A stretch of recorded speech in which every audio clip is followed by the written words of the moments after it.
Hi, everybody. Welcome to the Sales SOS Podcast. This is Liz, your host, and we're going to talk today about understanding your target market. And let me introduce the crew today. We have Bryn Tillman, Daryl Prale, Mike Simmons, and John Way. And we are going to answer your sales questions and solve your sales problems. So today, we're going to talk about understanding your target market. And for those of you who are here with us in LinkedIn Live, we're going to start. We're going to do it in 4 segments. So we're going to start by talking about your target market, your ideal customer, your buyer personas. And then we're going to talk about the account-based approach. What does that mean? And how do you successfully use that to I don't like those words, to approach your clients? I am not your attacking salesperson. And then we're going to talk about understanding your client base a little bit in terms of target market. And then we're going to talk about how do you create lists and target your market. So we're going to go into our first podcast, which is ideal customers. So here we go. Hello and welcome to the Sales SOS Podcast. I'm Liz Hyman. And today we're going to be talking about understanding your target market. I have Bryn Tillman, Daryl Prale, Mike Simmons, and John Way. Welcome the crew of the Sales SOS Podcast who are going to help solve your sales nightmares. All right, everybody, let's start and talking about this idea of target market. I know the one thing that we all agree on, I hope we all agree on by this point, is everybody is not my target market. Right? If you sell to everybody, you sell to nobody. So hopefully we're all in agreement on that. Everybody's nodding their head. So what does it mean when we start talking about our target market? What are we talking about here? Why do we need to define a target market? And what is it? And once we talk about that, I want to kind of dig down a little deeper into some of the concepts around a target market. So Daryl, do you want to start today? What is a target market? Since this is what you do.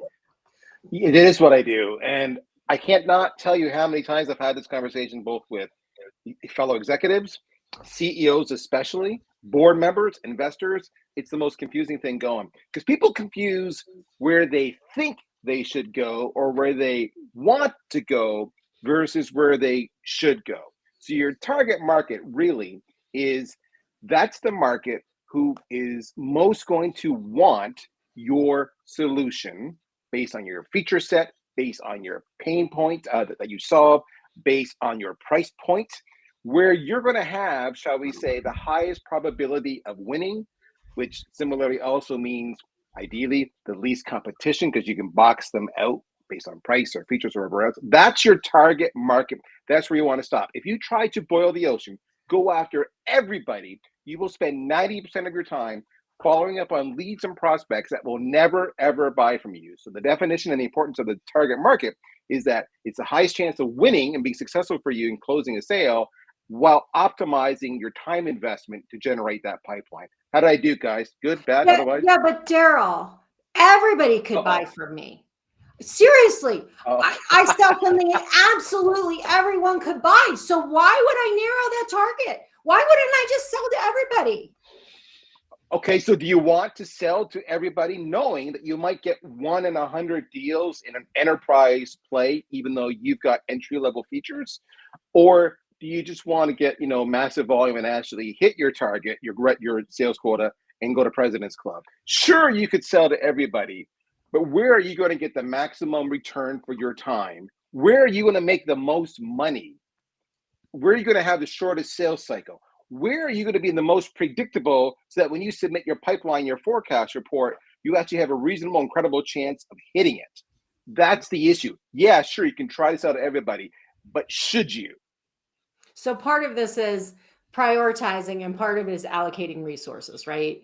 And I often say, unless you're Coca-Cola, you're not selling to everybody and you don't have the pocketbook to do it. And by the way, I don't buy Coca-Cola. So you're still not selling to me, right? So what else, you guys, do we need to know about target market?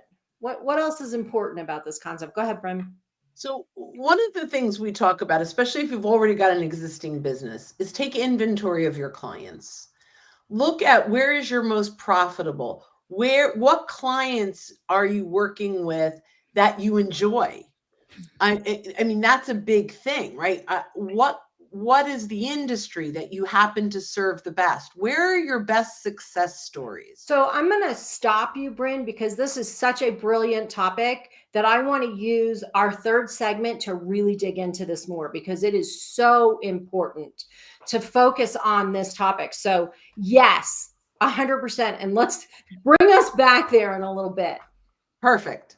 And what else do we need to know about our target market, you guys, before I go to the next? I saw Mike smiling when I was giving an answer, so I want to see what's on his mind. You do not want to see what's on my mind. And I just like smiling at you, Daryl. So there you go. So that we've hit two things. Daryl is not my target market. I threw a drawing up over my left shoulder. This kind of mirroring thing has got me a little bit screwed up, but I threw a drawing up over my left shoulder, and it hits on the point that Liz talked about early. Let's not try to boil the ocean. And so, and in order to not boil the ocean, we need to compartmentalize. We're making decisions. We're cutting off people. We're deciding not to serve a specific group so that we can serve the ones that we're in a best position to serve, so that we can make the biggest impact. Now, there might be creep, and not creep like Daryl. Sorry, Daryl was giving me a hard time. I haven't seen him in a while. So, but there might be creep. There might be scope creep in the clients who you could potentially serve. They start to fall outside of the margins, but they're not who you're targeting. They're not who you're targeting. So when you think about target markets, think about who can I eliminate? Who can I cut off so that I can stay very focused on the ones that I am in the best position to serve.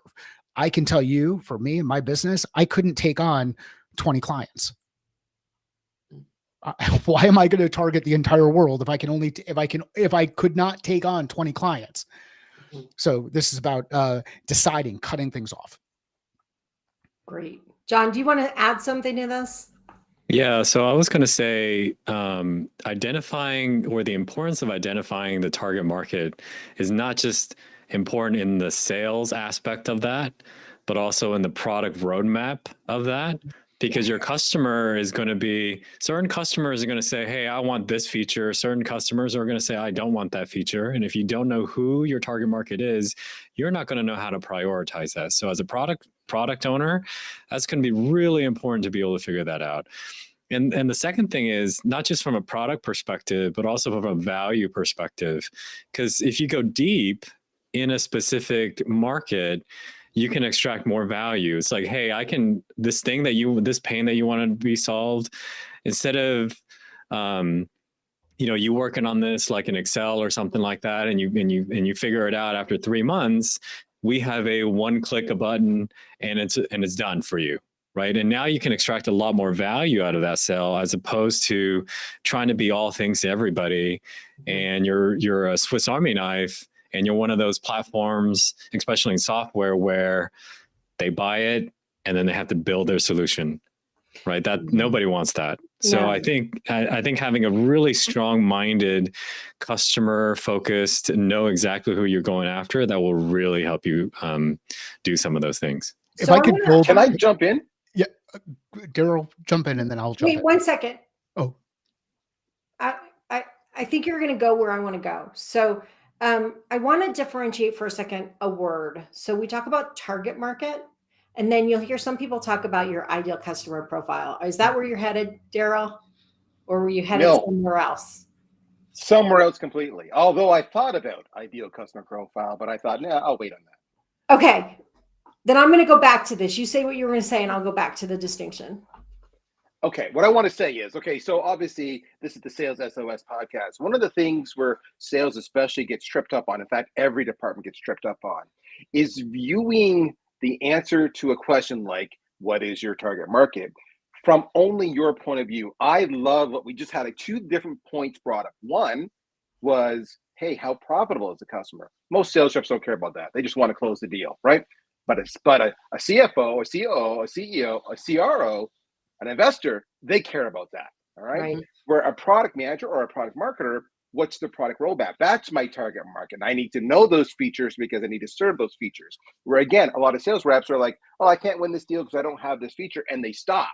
Whereas if I don't have this feature, I need to funnel that information back.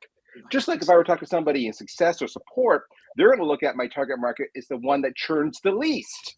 All right. So when we talk about target market, it's really important you understand not just what you in sales view as your target market, because like Mike said, it helps you maximize your productivity, optimize the ROI you generate in your revenue and your commissions.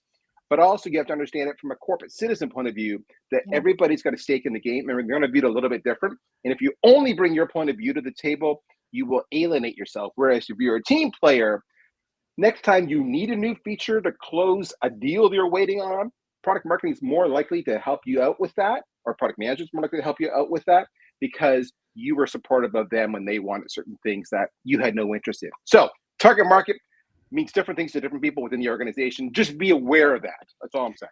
Oh, I think that's super important. Go ahead, Mike.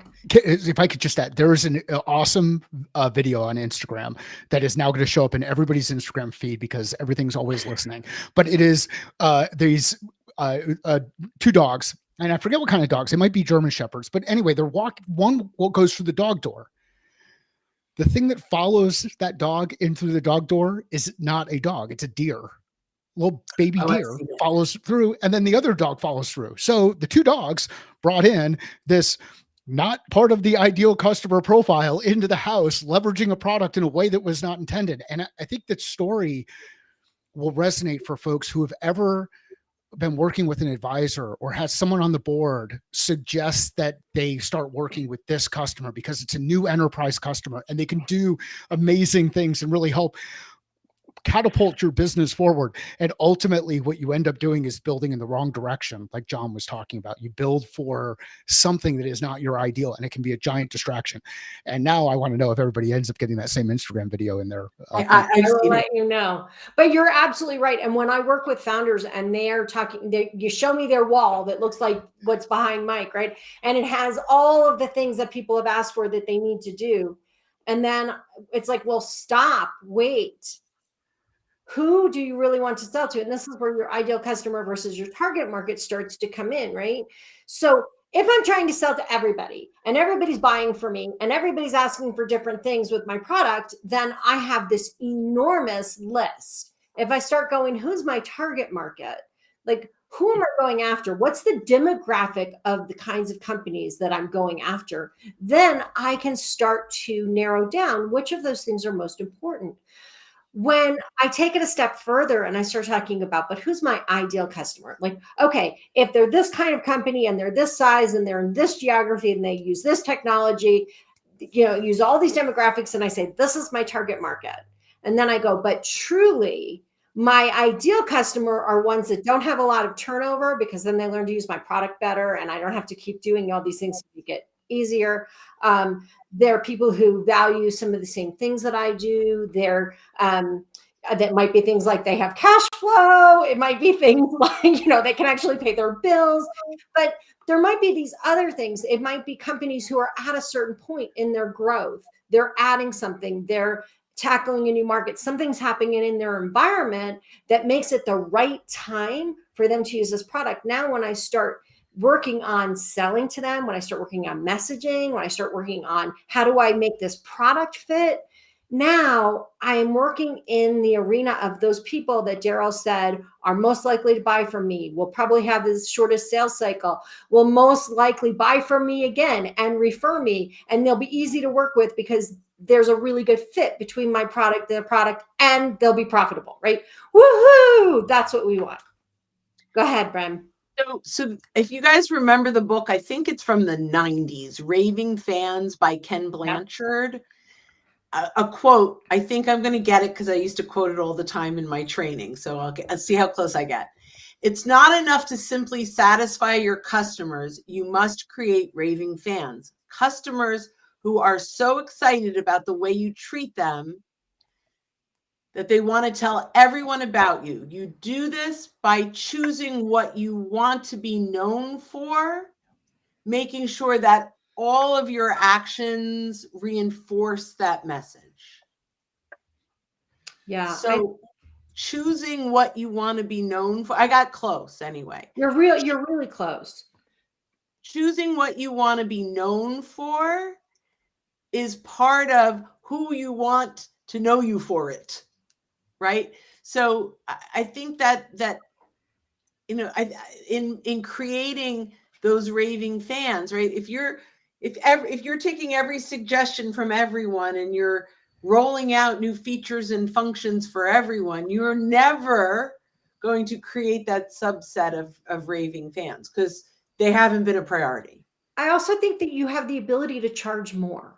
So I was working with a client and they were going to conferences, and their conference was full of a lot of people who were not their ideal customer. So they had a very complex platform that enabled companies who worked in many countries across many cultures and many languages to manage content, very briefly. But they were at conferences where most of the people were not international Fortune 500 companies. So they kept saying, well, we don't want to pay that much. We can get an equivalent product for less money. And I'm like, but that's because they're not your ideal customer and they don't want to pay for the features that your ideal customer is willing to pay a lot of money for. So figuring out where you fit and where people will actually pay for what value you bring is important. Mike, you got that look on your face. I always have this look on my face. Some people like it, some people don't like it, some people get scared by it. I think there's this challenge that we run into where we're like, what if I miss out? Right. Yes. It's hard to say no to someone who's willing to give you money. Especially when you're just starting a business. Yeah. Or you're looking at your runway and you're thinking about cash flow and you're thinking about mouths that you feed, whether they're people inside your organization, your family, your other customers. Like there's this kind of fear of missing out that ends up happening. And this idea of what if, and what I would challenge people to think is, what if you actually recommended a competitor because they're actually a better fit? Now, my dad would love that statement. Yeah. So now this one I won't know as well, but there's the book 10X. It's the big one, right? It's a big one right now, right? They talk about, and the example I remember is the Keller Williams person who you get rid of 80% of your business and focus on the 20%. And then once you get to that point, get rid of the 80% of that business and go to the 20%. And, so I think, ideally, as we build our business, we can think in that bigger picture. But I have story after story about bringing on the wrong clients, that I think I can serve well, but it takes up so much time that I'm not able to go out and find the right clients. Yeah. So, right. So even though I think it's bringing me more money, and it probably isn't the short term, it's absolutely costing you big money in the long term. Yes. So, and this is a concept that I was working with a client with recently, which is this idea of scarcity versus abundance, and a scarcity mindset versus an abundance mindset. And an abundance mindset says there is plenty of business out there that I want, that I should go after. But my client's perception was an abundance mindset meant we can do anything. So we'll just do it. I'm like, no, that's not. Because what happens then is you're really having a scarcity mindset, which means you're so worried that what you want won't come along that you're willing to do whatever it takes to deal with whoever's at your door. And an abundance mindset would say, there's plenty out there. There's plenty to go. It's why sitting here in this room who could be competitive are willing to sit here in the room together because there's plenty. We believe there's plenty to go around. And there is, right? High tide rises all ships. Yes. John, you've been quiet. Anything you want to add? Well, I was just thinking about the question for all of you sales experts, which is, what do you do in a sale or how would you counsel a sales organization who has been, we're going to be all things to all people, right? How do you actually get them to focus? I would turn that counsel ship them to around. fire their leadership. That's what I would do, but that's an aside. Plus one. Right? Well, so part of what I do is get them to start thinking about being strategic. So if you give your salesperson a number and you tell them to go get it, they're going to do it the easiest way possible, which may have absolutely nothing to do with your strategy. So if you have a strategy and you're really clear about who your ideal customer is, where you want repeat business, which of your products you want to sell more of, what kind of price you want, you're really strategic about it. Now you can begin to build lists and categories and priorities for your salespeople to follow. But if your senior leadership is, and we want to sell all things to all people, it's impossible to prioritize. So your salespeople are going to go, I have to hit this number. I'm going to do it the easiest way possible. So for me, what I would do is I would tell them, you think you can do for everybody? Fair enough. Let's just, humor me for a little bit.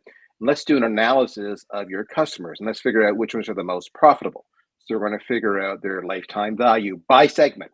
That would be industry or, individual niches within those industries. And we look at things like then, NRR, net recurring revenue, et cetera. So that they start to understand that, sure, you could sell your solution to all people. But you look at these segments, you actually lose money on because they churn really fast. These segments you break even on.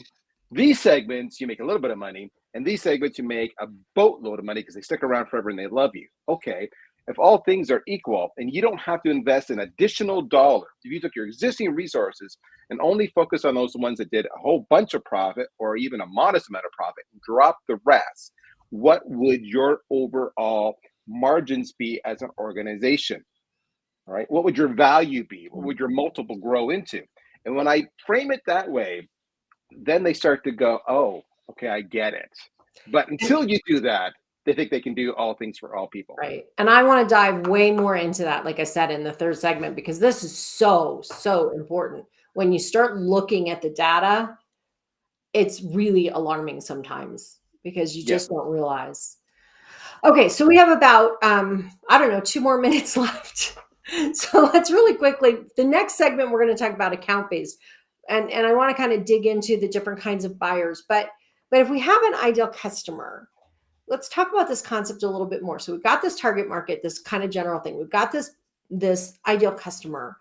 The next thing is if you're a company that has a complex sale and you sell to multiple buyers, within that ideal customer, which is a company, you have all of these buyers. And I've actually heard marketing people say to my clients, okay, so this is your ideal buyer. And this is who we're going to market to. What's your Bryn's? You can't, for those of you who can't see it, Bryn just scrinched up her face. Like, oh my goodness, no one would never do that. So how do you respond to this, you guys? I just want to play poker with Bryn. That's what I want to do. Because everything comes across, right? So Bryn, go ahead. I'll let you answer first, and I'll jump in. I mean, here's the thing. You may have a buying committee. You may know all of the players that are typically part of the conversation. But if you solely focus on, this is my typical where I start my conversation, you're going to miss out on a ton of opportunities because you don't always know where that conversation is starting. You don't know what's happening inside of that organization. And is it the CFO that's concerned, even if you typically sell to the CMO? Who is the one that is Googling solutions?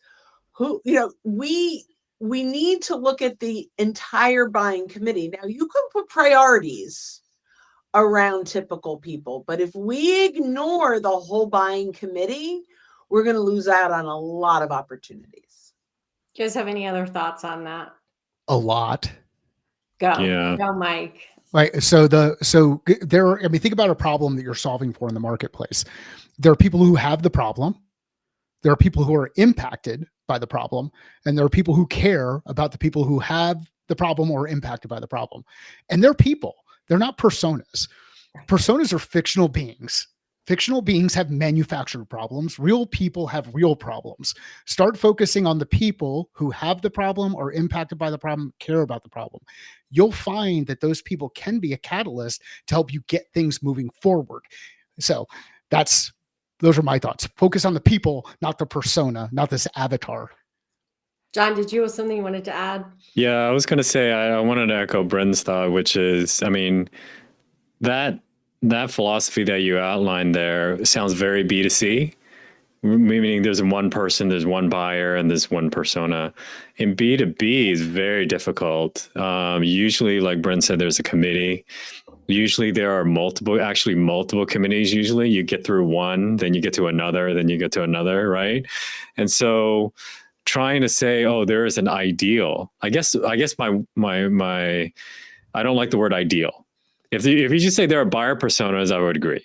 But if there's an ideal one, I'm like, well, that's going to be tough because there's so many of them. Because in as everybody knows, in a B2B, there's a lot of people that can say no, but there's only one or two people that can say yes. And so you have to understand all of those people and all of those players. So that's what I would say about that. Can we have our first fight on the SOS podcast? You mean you want to fight about this buyer persona thing? Well, I just want to fight in general. First, I'm asking if we can fight, and then yes, absolutely. But I would love to just do a whole discussion of the buyer persona thing another day because we could totally fight about that. Before we fight or go into a lengthy conversation, can I just give one more opinion on this whole idea of who's the buyer / persona? So here's something that's important for sales to understand and marketing. All right, especially if you're still new to the industry. Marketing is going to look at the buying committee, but Bryn hit it. She's going to say, who's the one Googling solutions? Who are the individual? Let's say the buying committee is 10, 12 people, whatever it is, a complex sale. Who are the 2 or 3 people who are tasked with finding a short list of vendors who can possibly solve their problem? That's top of funnel stuff. That's what marketing is going to focus on and go to their shows, and do their email blasts, and that's what they're going to do their social media with. However, where marketing gets it wrong and where sales gets it wrong is sales wants marketing to only focus on those people because they want more leads. Marketing forgets about everybody else often to their detriment. In the end of the day, marketing is measured by the actual revenue they bring in, but they're handcuffed by the fact that sales has to do the final conversion. So how does marketing make this work for them? They understand who the personas they focus on at top of funnel to get the leads in. Then they understand the personas they want to focus on making content or otherwise in middle of funnel or bottom of funnel to move it through the decision-making process to help their sales counterparts overcome objections and establish themselves as leadership. So marketing's got to focus on the big picture, but at the right stage. Sales is got to understand that marketing's focused on more than just top of funnel. Okay, I'll shut up. Perfect. And you have just led me to our next segment. So I'm going to wrap this one up. And I want to just say really briefly that when you are marketing to a specific persona, and that is the person that comes onto the website and does the searching, they're the ones that oh, I left Renee out. Hang on a second. So those are the people that are doing the searching, but as John said, they're not necessarily the people that can say yes. And so I want to take us to our next conversation, which is talking about account-based marketing, which is if you land sales in the land of what we would call at Miller Heiman, the technical buyer, you've left them in no man's land. So let's wrap this conversation up with that. And let's start the next one. And let's talk about account-based or this concept that anyway. Okay, so we'll see you on the other side. Welcome to the Sales SOS Podcast. I'm Liz Hyman, and I'm here with your Sales SOS Podcast crew, Bryn Tillman, Daryl Prell, Mike Simmons, John Way, and Renee Bigelow. And we today are talking about your target market. And right now we've talked about target market. If you didn't hear this conversation, jump back to the prior podcast.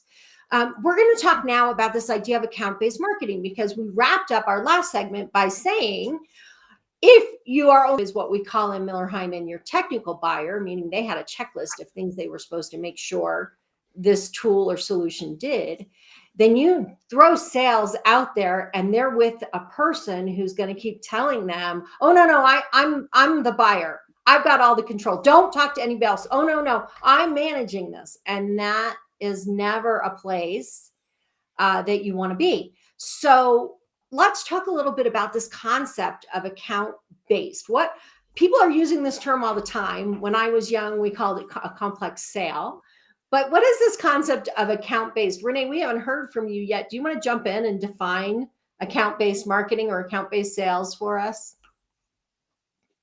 Well, I mean, I'll just say it sort of maybe in super layman's terms, and I'm sure everybody else has something they want to add to this definition, but I'll just start it off by saying what you're looking at for account-based marketing is making sure that you have all the people who will benefit from the product, be asked to use the product, be involved in the purchase of the product, and that you can approach the marketing and the sale from their perspective. So how they will be involved, how it solves their problem, what it's going to change or interrupt. Often there's one department who's going to have pain because something comes on, and they need to understand what that pain is for and why it's benefiting the company overall. So understanding the different perspectives for all the people involved. And that'll just kind of get us started, but I'm sure others want to add in. Who wants to jump in next? I'm happy to jump in. Oh, Bryn. So a typical ABM is when the whole company gets involved around a selected number of whales, right? We've identified we want to get into these 20 accounts. Marketing is on, marketing and sales and customers. So everybody is on the same page that we want to land these accounts. And they have now buyer mapped everyone, the challenges, everyone inside of those specific organizations. There's no general anymore. It's hyper personalized, hyper relationship based on these accounts. Now, that is not something that most companies implement any longer. From that high level, what ABM was, I think, initially rolled out to be. So I call it account-centric sales. There you go. Right. So it's not account-based, but I may have my top 20 and I might work with marketing to get into those top 20, but I'm not closed to only those folks. I'm prospecting other people. I'm open to, opportunities that come in the door, and we're not only focused on that top 20. But here's the key, whether you're account-based marketing or you're account-based sales, you have to buyer map really well. You have to use your social proximity, who can help you get into these accounts so that you're not like starting out this very high level complex sale with cold calling. And we have to bring value that they are not seeing anywhere else when we're at that level, whether it's through our content or our conversation. And the value is different for each role. So we have to make sure that if we are going to go account-centric sales or account-based marketing, that we have done an enormous amount of research and social listening, and we're prepared to go to market versus let's go to market and then figure it out later. So that's my thought. The one thing I want to jump in on here, Thanks, building on Daryl. what Bryn was saying, I know I'm so shy, I got to work on that, is that ABM, and by definition ABS, but definitely ABM, there is a difference. First off, Bryn nailed it. She's 100% right. People need to understand that because they often confuse it. Is ABM is not something that's relevant or appropriate for everybody. So if anybody listening to this thinking they just need an ABM solution that's going to solve all your problems, I would say hold the horses. You need to have a high value customer. In other words, a $100 or $1,000 sale isn't going to be something you want to implement for an ABM. You want a $100,000 sale or more. All right, that's number one. Number two, you want to have a very defined list, exactly like what Bryn was getting at. In other words, what we typically do in an ABM model is you might say anyone rep is going to have 10 named accounts that are their whales, then maybe 40 tier 2 accounts, and then maybe 500. When I have time, I'll go touch them. Otherwise, or I may elevate somebody from stage 3 to stage 2 if stage 2 gives me a hard no, that kind of thing. But I'm primarily focused on those tier 1, those 10 whales. Third thing is marketing's got to have a big ass budget. So to do ABM, if marketing doesn't have like $100K a month, they're dropping a pay-per-click, and that's just an arbitrary number. But in other words, it's not $5K a month. You see what I'm getting at? Then again, you're not a candidate for ABM. So I just want to make sure that's out there, because a lot of people drop ABM like it's the solution. If ABM doesn't apply to you, either they're not a high value prospect, they don't have a big, average selling price, or you don't have the budget to do on the pay-per-click side, that doesn't stop you from doing ABS. In my day, we would have called that target account selling, but I'm just going to go after some named accounts, right? And that's awesome. And that ties back to our last conversation we had at the last episode about your target markets and your ideal customer. Naming them, going after them, identifying and building out that buying committee, and understanding what their individual pain points, the Mike was saying, is spot on, and that's how you get engagement. But there is a big difference from the two, and not everybody's a candidate for it. So don't waste time if you don't fit the ideal profile of an ABM marketer. Mike or John, do you want to add something? I'm going to jump in then quick, and then I'm going to let you go, John. So one of the things that we can do is kind of skinny down that concept of account-based. So there's this, and again, I just kind of use account-based without an end to it, because account-based marketing, account-based lead gen, account-based sales, they all have a slightly different meaning. But we can kind of skinny down the concept too, and say, and put in place a plan that, for instance, if somebody comes in and is a company that we would love to really land, and the technical buyer, somebody who's just kind of doing the research, lands on our site and downloads some stuff, we can then quickly jump into an account-based approach. So we can say, hey, we want this one, to have a team in place that will go then identify who are all of the other buyers in that potential account that we might want to talk to, and then decide, are we going to market to them? Is the salesperson going to call them? What are we going to do to rally around this potential account that we really want? And then how is sales and marketing going to work together to execute that? So it doesn't always have to be we're going to spend $1 million and do this really dynamic and well thought out account-based targeted marketing campaign and sales campaign. But we can sometimes use those concepts to help us move further into a selling environment that we want to be in. John, did you want to say something before I jumped in and said that? I was just going to add on to what y'all said from the strategy that I saw, being done at the enterprise is, everybody said it, and I'll go a little bit deeper, which is you're going to have all of your ducks in a row. And one of the things that I saw really specifically was not only do you have to have, your marketing, I guess, for lack of a better word, more of your top of funnel assets, but you also need a lot of marketing assets down at bottom of funnel. So examples of like customer references, are they all green? Because you're going to need to pull them. Do you have like really good, I guess even more in depth in industry, like almost like near account case studies and things like you have to have all of those things ready to go, because you like Brent said, you cannot make this up on the fly. So I would definitely say that you need to have a plan to make that happen. Building off what John said, again, because with the sales SOS podcast, if you're a bag carrying sales rep, exactly to John's point, when you are on those discovery calls and you're identifying, quantifying not only what the pain issues are, but the consequences of those issues, the full impact, you must, underline, exclamation mark, share that with marketing. And you must influence marketing and their content team to make you content like those case studies, like those ebooks and white papers, so that you can go back to these target accounts and say, these are our other customers who you compete with probably. Solve the problem. It's hyper narrow. Marketing is going to resist, because marketing wants to make stuff that applies to top of funnel, to hundreds or thousands of people. They don't want to make stuff that applies to 10 people. So this is the back and forth, but you have to give them that information, because in those nuggets, you're also giving marketing hot buttons and messaging that they can use in their demand gen programs that will feed the machine. So I cannot tell you enough, build that relationship with your marketing and push them hard. They will push back. That's okay. That's the give and take.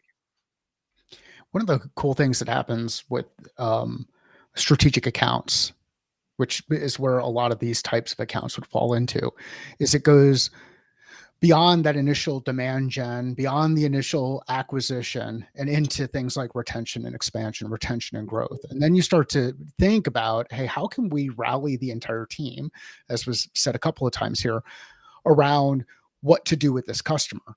And that includes marketing, sales, customer success, customer support.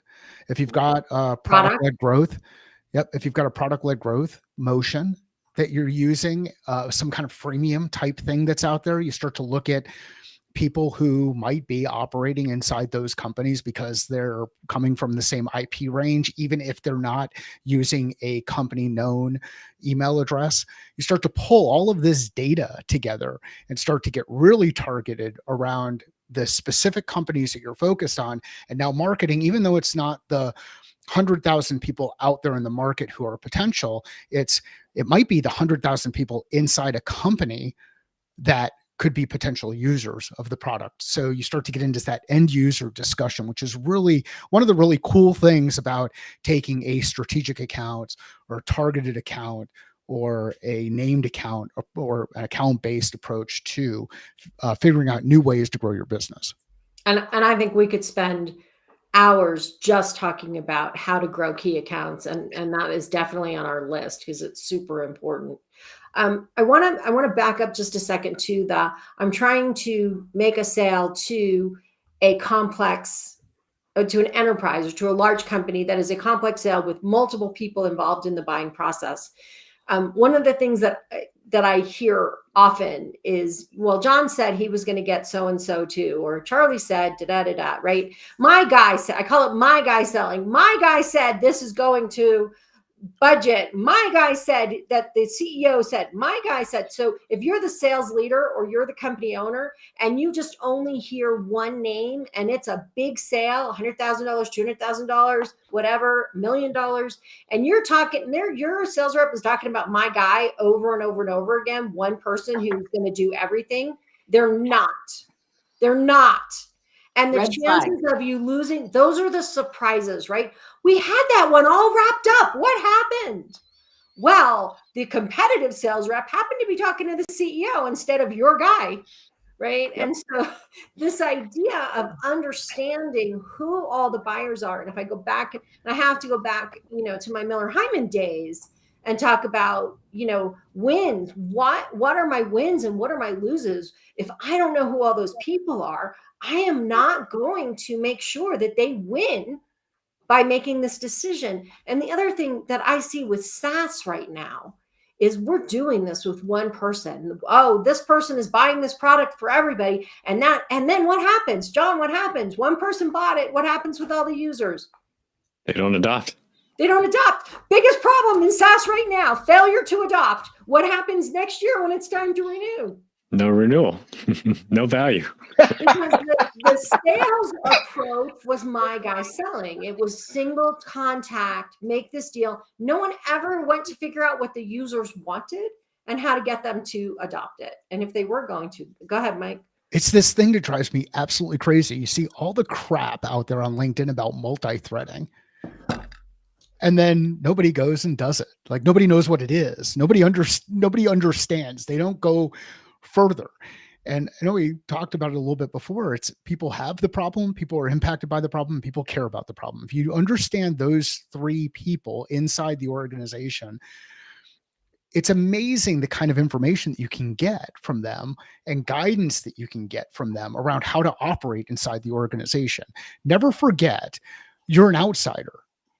Like when Intel, one of my goals when I was working with Intel as a client was to be a green badge. I wanted to get a green badge, and a green badge is a contract employee at Intel. Blue badge is an employee who works inside the organization. I never got to the point where I got a green badge at Intel, even though I spent a lot of time in and around the organization. I felt like they felt like I was an employee inside the organization. I dressed like them when I was there. Depending on if I was up at Santa Clara where they were dressing a little bit nicer, or I was out in Jones Farm or Hillsboro in Oregon where I was dressing kind of like this. Like there are ways to do this, and the takeaway I hope that people are getting from this as you listen is operate with a level of intention with each of the interactions you have with the people that you get a chance to work with inside your customer base and across your potential customer base, and good things will happen. You'll get that reputation of, you know, being the person to go to when they run into a problem. The Liz, one thing can I will jump in here, I'm sorry, I'll shut up. I'll go quickly. One thing I did all the time, both as whenever I held the title of CMO or CRO at any company, because different reasons, but same outcomes, is I would actually go to revenue ops. And I would say, for these major deals, I need you to alert me, and I would ask this usually 24 to 40 hours before we had our forecast review, of all the top deals, if no communication has been made on a regular basis with our champion, or if no communication has been made with the rest of the buying committee in a regular, frequent time, because those were red flags. Because that way I knew that we were probably going to forecast this revenue, but the chances are of us getting it were minimal, because exactly what we just talked about was that the competition had a conversation with the CEO and lost the deal. So I can't look at those things all the time, but revenue ops, those people are stunning at what they do, and they are a resource to be utilized. So just a sharing something I do in a leadership role that you can do as well. So sorry, I want to share that. So Renee, and then let's jump to Bryn. Sure. I was just going to share 2 points, kind of go along with some of what I said early in the broadcast, which is, one is your marketing team often will be the people who start seeing a bubble within a company coming. So if you have a resource or an asset out there, and all of a sudden you're starting to see 4, 5, 6 people at the same company downloading things, you can flag those for sales. So that's a big thing that marketing can help out a lot with, because they may not have hit a top 20, but there's a lot of traction happening that you don't expect, right? Like they could become a top 20 quickly. So there's one. And the other is, I think it's very critical, and when working with account-based, however you want to call it, account-centric, whichever, and marketing can help a lot with this, and sales enablement related tools. And that is to understand not just who your key buyers are, but who your key blockers are. Yeah. Because your key blockers need to be sold into the change, and they need to understand what the repercussions of whatever this is will have on their department. And they need to understand, like, most of the time, why they need to come along, right? Some of the time they need to understand that there's something better in it for them. And then you can have the sales enablement materials that will help you with that will help the people who are trying to get past those champions, those internal champions who are trying to get past the blockers. You may need it for them in a meeting you're not a part of, or you may need it in meetings with the blockers. So I'll just stop with those 2 points. So hang on one second, Bryn. I want to just say, when marketing teams are trying to ask how they can help in the sales process, if the sales team will tell marketing what the most common objections are, or who their most common blockers are and why they block, marketing can create content that helps them solve that problem, right? But instead, as salespeople, we do not want to think about the naysayers. We do not want to think about the potential problems. We don't want to mention something that might bring up an idea they don't already have, right? And so thinking about possible objections and working with marketing on tools can be really helpful.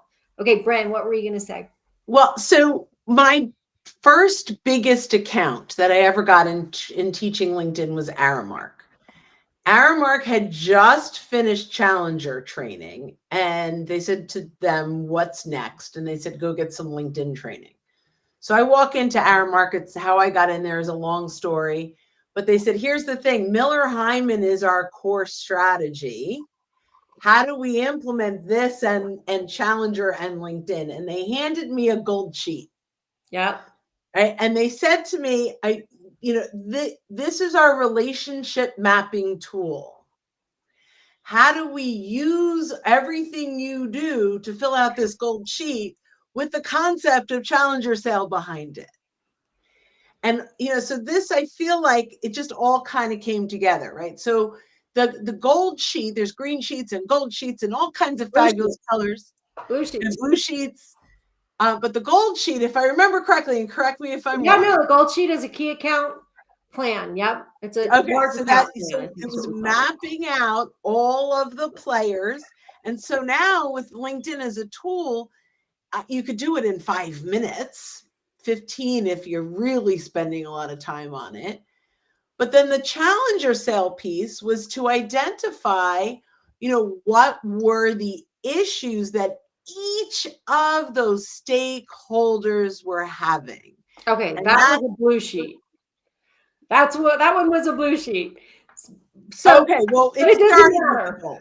The point is that you're mapping it and you understand it and you know who all the players are and you are never turning your back and going, I don't want to deal with that problem. You map it all out, you follow it, you figure out what you have to do to overcome the objections, to handle the red flags, to leverage your strengths. So absolutely. So what's interesting, by the way, they have been a Miller Hyman client. I assume they still are since I was probably a teenager. Wow. So talk about doing a really Like good 5 years. job. 5 years, 10 maybe. Maybe. Doing a really good job of selling something in, staying in touch. I can't say that what's happening with it now, but back in those days, that was a complex sale that the company rallied around and really made sure that everybody was invested in the success. And we can do that. And 20 years later, 30 years later, actually, I hate to admit how many years later, they're still a client. And that's amazing. Yeah. But we can I want to just briefly talk about, you were talking about, ABM and going after target accounts, and Rin showed incredible restraint and only brought up LinkedIn this late in the process. That should have been like almost like once we know who our accounts we're going to go after are, like we should need to talk about building accounts, because that's the one thing I see over and over and over again is sales reps are not great at building the account list. I'll start there, but then I'll be gracious and say, but most companies are not great at building defined lists. And I cannot tell you how many times I've had to fight to buy basic tools like Navigator or any kind of, Zoom Info or other type tools to build lists. Yeah, exactly. And it could be something basic. It could be a much more affordable solution, right? It doesn't have to be Zoom Info. It could be Hoover. It could be a variety of tools out there. Why is it? I'll throw it to the crew here. Why is it that most people don't understand that? They don't want to fund it, even though it's so critical, because they all talk about targeting accounts. Go ahead, Bryn. The tool stack has been exploited for so long now. When I was at PeopleLinks as the chief learning officer, the first thing we would do is take inventory of the tool stack. Yep. And about 80% of the tools they purchased, they were burned. Whether it didn't do what it said they were going to do, doing what they said it was going to do was too hard, doing what they said it was going to do didn't actually become effective in the sales process. The tool stack is overwhelming. So I believe today people have gone on that other pendulum side. I overspent for many years and now I refuse to spend. And there's a happy medium there, right? And the other thing is the tools that are so siloed, right? You've got this tool that does outreach, and this tool that does data management, and this tool, and you've got all these things that aren't talking to each other. And the tool itself sold into a decision maker that was wowed by the demo and said, oh, this is the answer, right? And so they spent all this money on tools, yet they never got any of what was promised from any of them. So I think there's just a tool shyness now. Now, the irony is most of the companies that won't buy tools or that are cheap about buying tools are a tool themselves. Yes.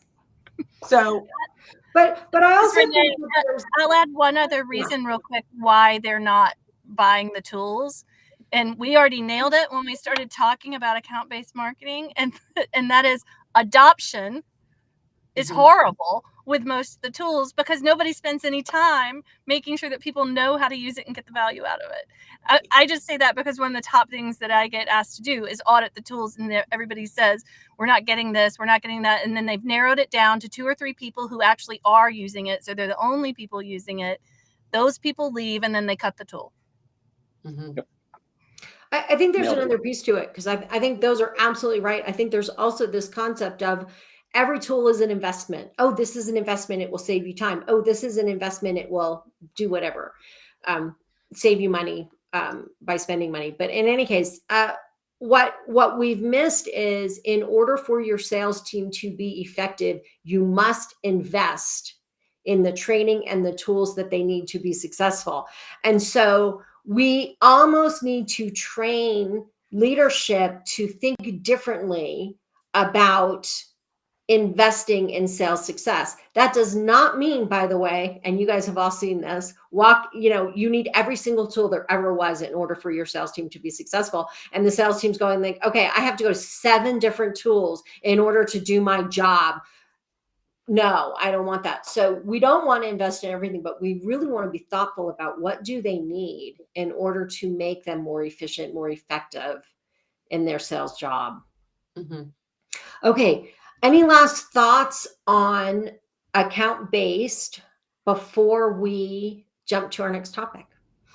I'll add just one little parting thought that's a tip for people to think about. If this is kind of new to you, this is where marketing can help a lot with some of your fields and your data. You're going to probably need to kind of clean it up. You're going to need to think about some progressive profiling with some of the contacts that you have and getting more information. Titles is one that I see like missing in so many customer databases when I get into them. And you really do need to know titles if you're going to go after this. So if you're even contemplating this being part of your strategy, working on that data is a really big first step. I just want to say how impressed I am that Renee mentioned progressive profiling. Awesome. We need way more of that. That's awesome. Okay, we're going to wrap up this segment. I think the key takeaway is understand who's involved in the buying process, and then figure out as a team what's your approach. Is this a targeted account we're going after and we need to surround? Is this somebody who's come to us and we need to figure out how to do it? How does marketing support sales to touch all of the different buyers?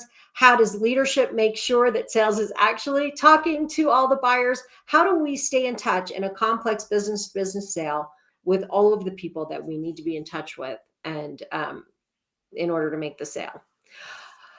Okay.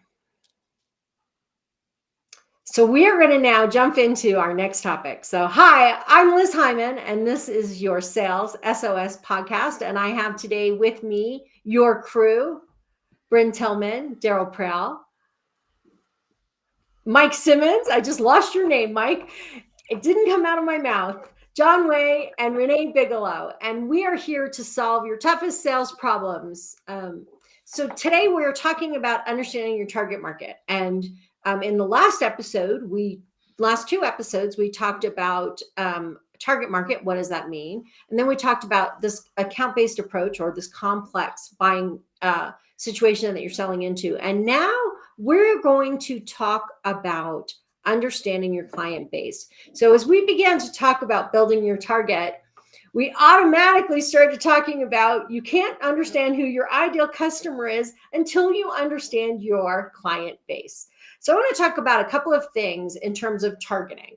I want to talk a little bit about how do we target inside of our client base? How do we use our client base in order to identify who our target market or ideal customer is for marketing purposes? And then Renee, I'm going to really lean on you a little bit about how we use that information. And Renee talks about this flywheel. And I have to be honest, I still don't fully understand what a flywheel does, because me and engines are just, that's never a good conversation. My mechanic laughs at me endlessly, but this idea that you want to build momentum within your company. And so that much I understand momentum. So let's dive into this concept of understanding our client base.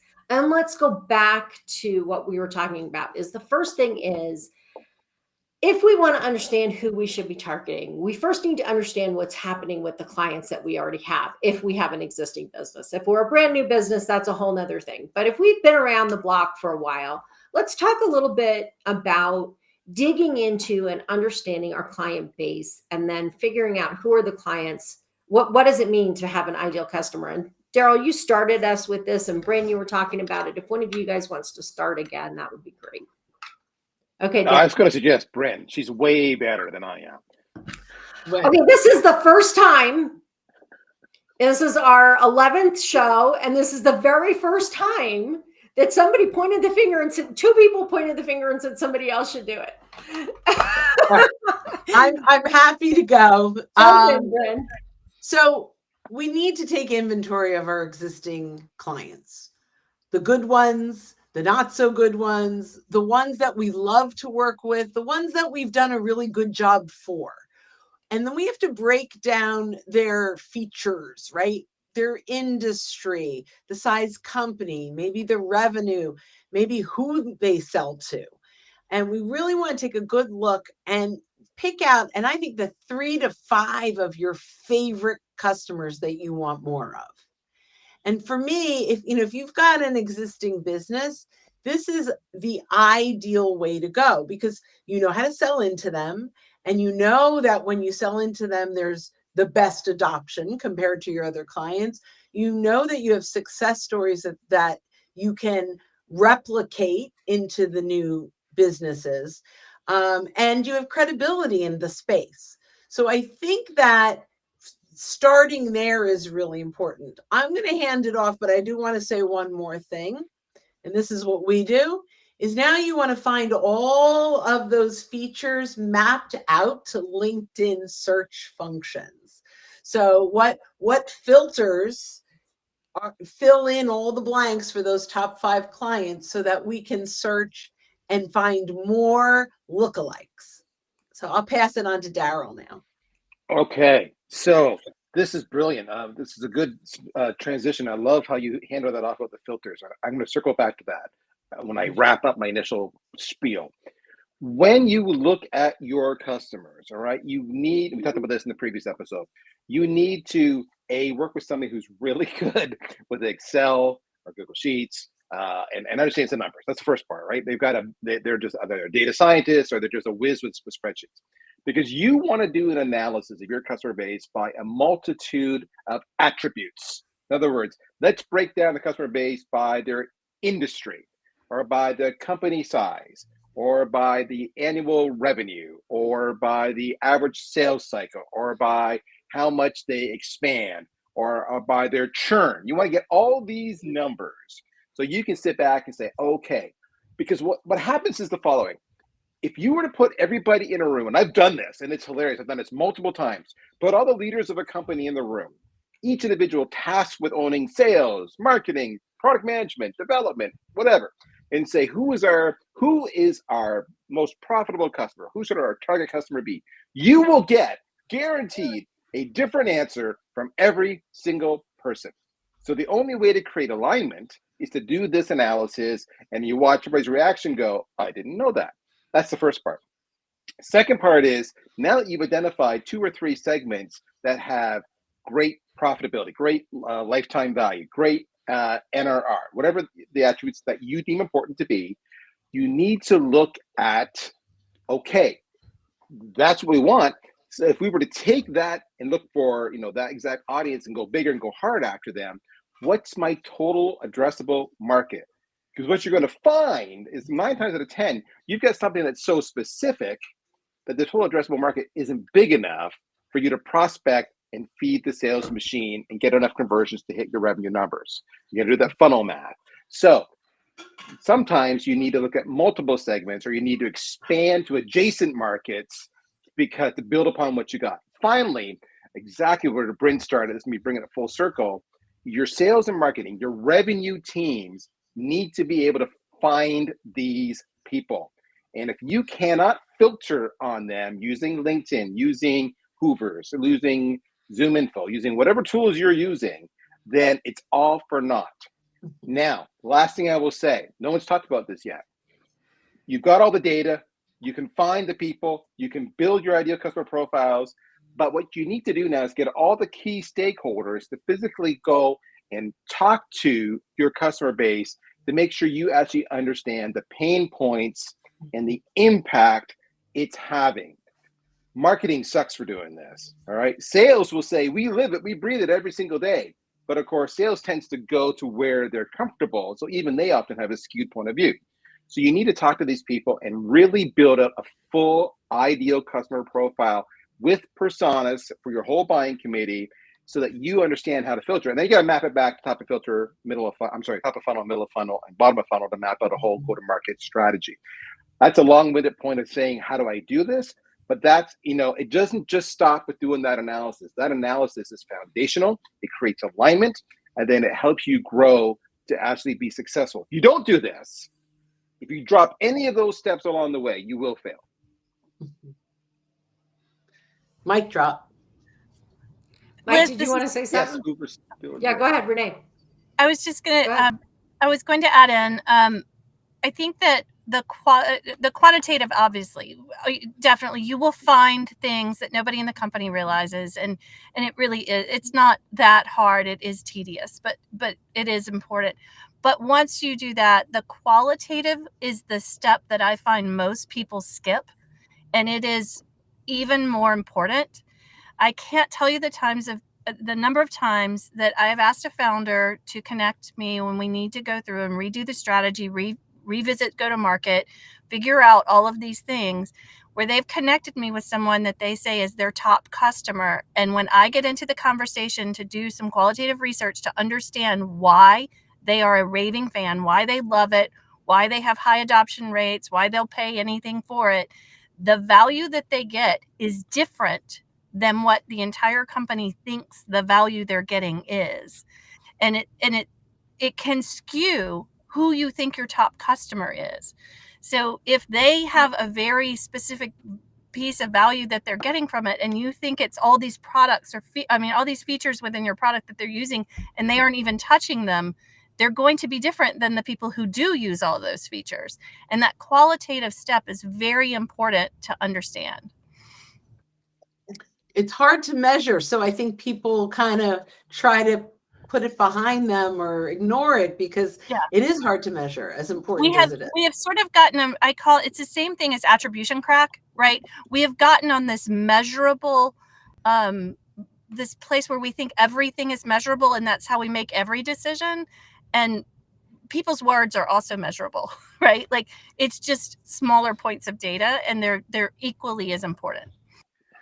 This is one of those areas where we can do a better job as leaders in standardizing the questions that we ask our team to ask in the engagements that they have with customers.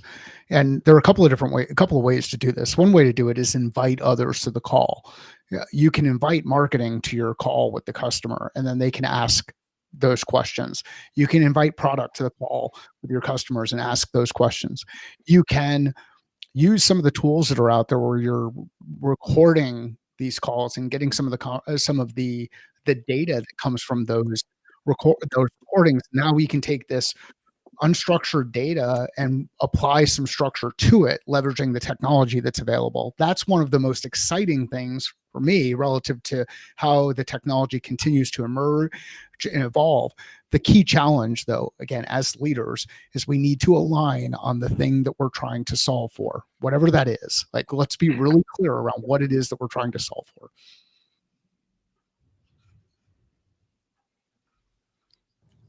Michael, One of the I'll things, also add what you, oh, sorry. go ahead. Sorry. I was just Go going ahead. to say, you just talked about how it is. This is, you're talking about where technology is evolving. We talked about AI in our first round, and really help you shine with all of that qualitative data that is unstructured.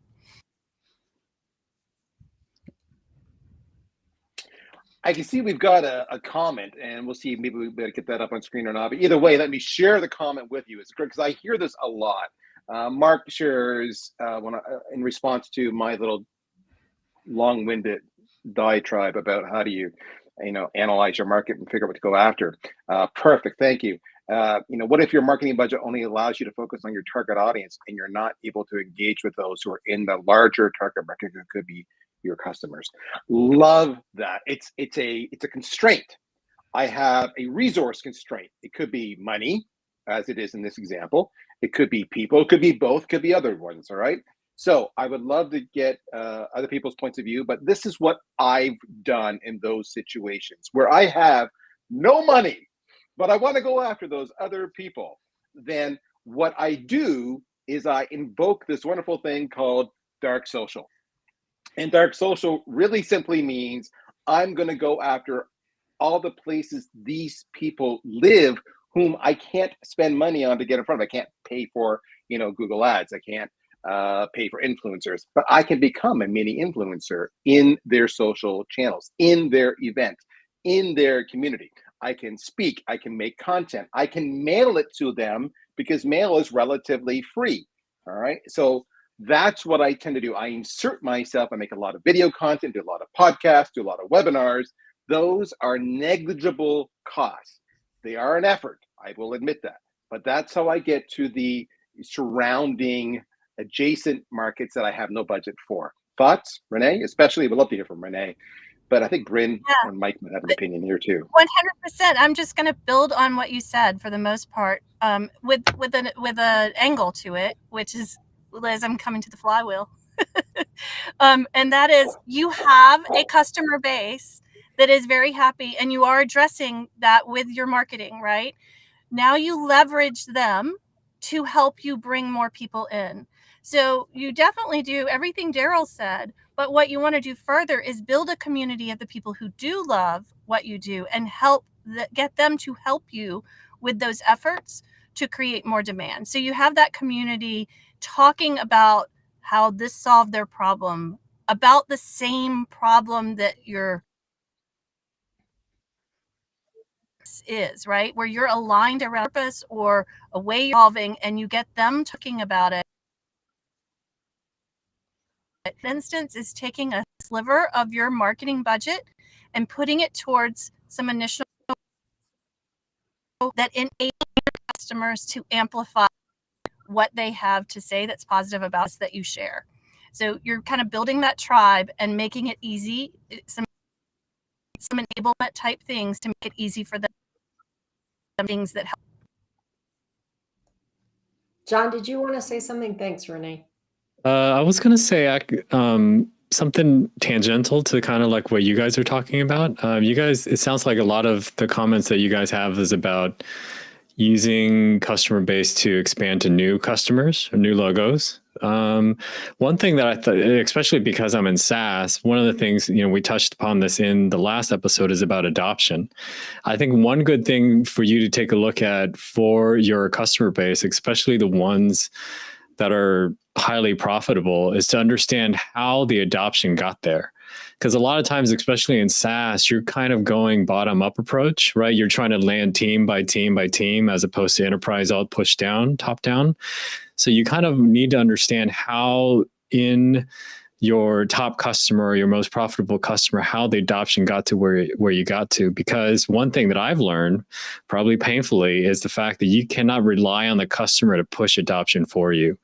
It's not going to happen unless you make it happen. So you need to understand what success activities happen to make that happen. And then you can try to replicate it against all of your other customers that maybe are not as profitable or didn't have as much licenses being sold or something like that. That's what I was going to say. Okay, Bryn, go ahead. Thanks, John. Thank you. And that was great, John. I'm going to go back and Renee and Daryl for a minute. One of the things that as salespeople we tend to do is we go to our clients and say, who else do you know that's like you that could use me? And they shrug and say, can't think of anyone right now. So I'm going to go back to LinkedIn, and this allows us as a tool to search and filter their connections to identify a list of people that they know that we want to meet, and ask for introductions or permission to name drop or to help us invite them to an event or whatever that might look like. So Mark's question was, when I don't have a budget, what can I do? That's free. The second thing I would do is back to my clients and say, who are your other trusted advisors that you're buying from? And now I want to meet them because we are potentially fabulous referral partners. Couple things come from this. Number one, if I reach out and say, hey, Daryl, you and I both work with Liz Hyman. I was talking with her. She says she loves working with you. I thought it might make sense, or she thought it might make sense for the two of us to get to know each other. We get on a call, we build rapport. Now, two things happen from here. Number one, obviously, we're going to build rapport around Liz, but we're going to ask about what other clients are we working with. That's natural, and we can make some introductions for each other. But the second piece of this is because Daryl came in referred from Liz, I feel good referring him to John and to Mike and to Renee, because it's not just some random vendor that I'm having a conversation with. He came in vetted, and he'll feel comfortable introducing me as well. Now, can I just finish one last piece and then I'm done? When you go and I say to my client, who are your trusted advisors around X, Y, and Z? And they're like, we've had some issues.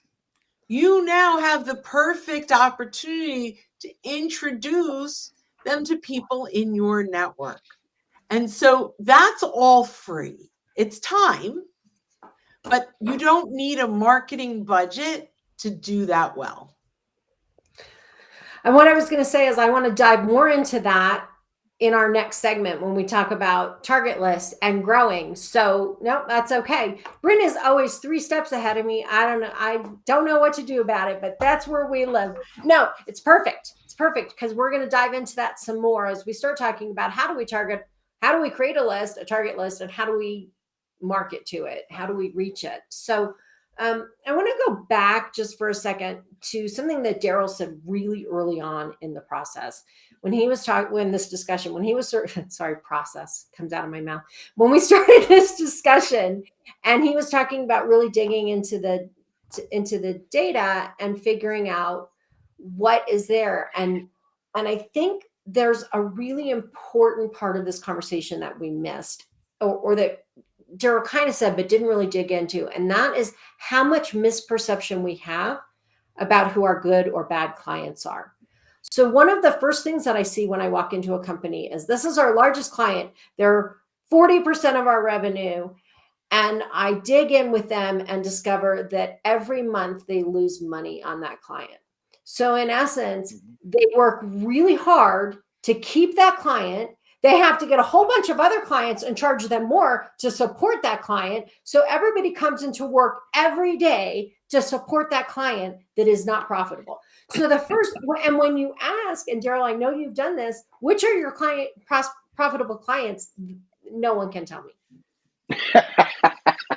Right. So the second thing is I say, well, which are the target markets you want to go after, or which are your best industries? And so I do what Daryl did, which I kind of call a white space mapping, right? So lay out all the clients, what do they buy, what industry they're in, how big are they, all that stuff. We create this spreadsheet. And then I look and I say, well, these clients buy this, and this industry buys this. And you sort of start looking and you'll be like, oh, we're going to go into the auto industry. And then you look and you go, well, it's really funny because they only buy this one product. You have 6 auto industry, they buy this one product. But hey, did you notice this client, this industry, which is hospitals, buys everything? They just don't buy a lot of it. So maybe we can figure out how to get them to buy more of it, right? So actually looking at the data and going, what does this tell me? One, about the clients that I have and how I might grow them, because that's part of targeting. That's part of sales, is growing our existing accounts. But then how do I use that to figure out what I could be doing differently? Can I get these clients who are only buying one thing to buy more? Do I want more of this kind of client, or do I want more of this kind of client? Is this product more profitable and these clients buy my least profitable product? Then maybe I should, right? So there's so much in there that we can learn from if we're willing to put aside our perceptions and actually look at it and understand it. Does anybody want to add or comment on that? You can use data to tell whatever story you want it to tell. I think the big question is, are you giving the data enough space to tell the story that it can tell? And it's nuanced. I get it. There are times where we will use data to reinforce preconceived notions and biases and ideas around what we want to work inside the strategy. And we struggle with identifying where the potential gaps are, where are the things that we want to change, what else do we want to test. Another challenge with the data is if people don't know what question to ask, what information to get, or how we want to categorize that information, then it becomes, there's this bias that can get created that something's not there when it actually is there, and it just is being misreported. So take time, work with your data science team, your data analytics team, your RevOps team, whatever team you have that is excited about working through data, and ask them to look at the data that you have available and see if they can come up with something interesting or something useful out of the data that already exists inside your systems. Many of you have those technical people inside your organizations, but you forget to go and ask the question. And the cool thing about asking the question is many of those people will like to help you because they're trying to figure out a way that they can help drive revenue inside the business that they're working in, better ways that they can serve customers. So ask better questions of your people, you'll get better answers. I want to build on something quickly here. Sorry. Mike's triggered me. Way to go, Mike. I have seen way too many times where I'm working with fellow leaders, often CEOs or investors, who have a preconceived notion of what they think the answer is. And they go scouring the CRM to build a case to defend their already predetermined notion. So let's be political and bureaucratic for a minute. If you're not good or you don't have access to a resource who can do the counter analysis, then you will go down a long road that's not gonna, it's gonna have a dead end. That's a bad euphemism, but you get the idea. So part of being successful in the revenue pursuits is actually knowing enough to actually present counter arguments and hashing it out and having the courage of your convictions, but having manners and etiquette to deliver your feedback in such a way that it's heard. So that's a real soft skill, but it's going to happen. Mike nailed it. So just so you know, you got to be able to fight data with data. I'll Renee? add Manners aren't to always that important. What's that? Daryl's the nice Canadian that's on here, and he said sorry and all those kind of things, but like manners aren't always important. Sometimes you need to have private conversations with people to make sure you understand the agenda and perspective and find out what they're trying to drive, and then figure out how do you get back aligned around what the organization mission or organizations. And alignment is the brilliant word, but otherwise, shut up, Simmons. No one wants to talk to you. Go ahead, Renee. Come on, Renee. I'll add two thoughts to that. One is often that big client that's unprofitable, there is a reason that we're focused on it, right? But everybody needs to be aware and understand what that reason is. If you're a startup and you get a big logo, that could be a huge stepping stone to the next step, and that might be an unprofitable client, right? But we want to be clear why that's important and why we're keeping them, and separate that from how we see as target market, right? So maybe we do want other logos that are similar to them. Let's say it's a startup and it's our first big enterprise logo, and it's a well-known brand name, and we want to get it out there, and it may be a pain client for us, but we know that there are others that we want. Let's just make sure that everybody is aligned on what parts of it we want more of and what parts we don't. There are other instances where I know when I worked in enterprise level, we would get stuck servicing a client at our unit level division, possibly, where they were horrible for our unit, but a larger geography where they were very important, they were the number one client, right? We had to be clear that we had to serve them as well as that market because they were bigger in importance to the overall company than they were to our actual budget, right? So just being very clear on that. And I just also want to add, for the people who are listening who are in smaller companies, so that we don't scare them off, not everybody has a data science team, and you can still do a lot of this data work. And I would recommend that you go into, not everybody has a separate RevOps team either. So one place that I would really recommend that you set up a tiger team to look for this, and that would probably almost always include someone from your CFO's team, right? You may call it accounting or whatever, or auditing or whatever you call it, right? Someone from that team, because they're going to understand how to work with data probably better than anyone. To your point, they are going to be the spreadsheet geniuses within any company. And then someone from your marketing team who also deals with all the data coming in, but maybe doesn't have a sophisticated take on how to sort it. And then you will have other people within your organization that understand the data and bring them to the table. So if you don't have RevOps and you don't have data science, you have people inside the company that can work together as a committee or tiger team or whatever you want to call them to help you with some of these problems. And I have a very simple spreadsheet. If you have a smaller company and you don't have those resources, connect with me on LinkedIn. I'm Liz Hyman. And it's just say, Liz, I want that spreadsheet for analyzing my clients. It's very simple. You can pull most of the information from accounting. It's a really great starting place. Go ahead, Mike. Yeah, when you're building that team that Renee is talking about, just ask these questions and do it in a Slack channel, or God forbid someone's using Teams, but do it in a channel where you can communicate with people and just ask, hey, is anybody familiar with pivot tables? The person who's familiar with pivot tables will look like a wizard inside your organization. They will look like people will feel like someone discovered fire around them. Just that question. Does anybody know anybody who's familiar with pivot tables? Great question. And you'll get something that's interesting. Then you can go even deeper and be like, hey, anybody use VLOOKUP or concatenate or text to columns or some of these other things like these? Tableau. Thank you for laughing. There are some of these things that you can ask that will start to reveal who are the people in your neighborhood who know how to do some of these things. And sometimes you might have like this closet geek who really likes working with data and could do some mean things with a pivot table. So pivot tables There are also some free tools that you can use. Google's Looker Studio used to be called Data Studio. It can do great wonders for you if you don't have Power BI, if you don't have Tableau, if you don't have some of those tools. That's a free tool that anyone can use. Okay. Any last thoughts on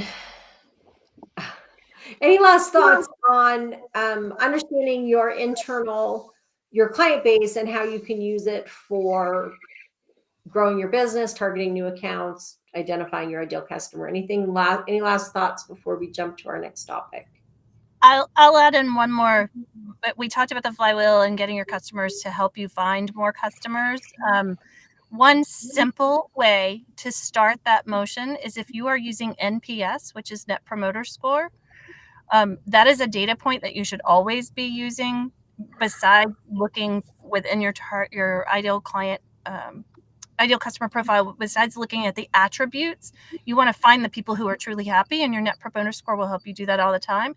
If you consistently track your 9s and 10s, even your 8s within your Net Promoter Scores, and start asking them for quotes and case studies and testimonials and reviews and ratings and referrals, you will start that momentum of a flywheel. And it is one of the easiest ways to build a process around and stand up pretty efficiently. So Renee, will you define Net Promoter Score, and how does one get a Net Promoter Score?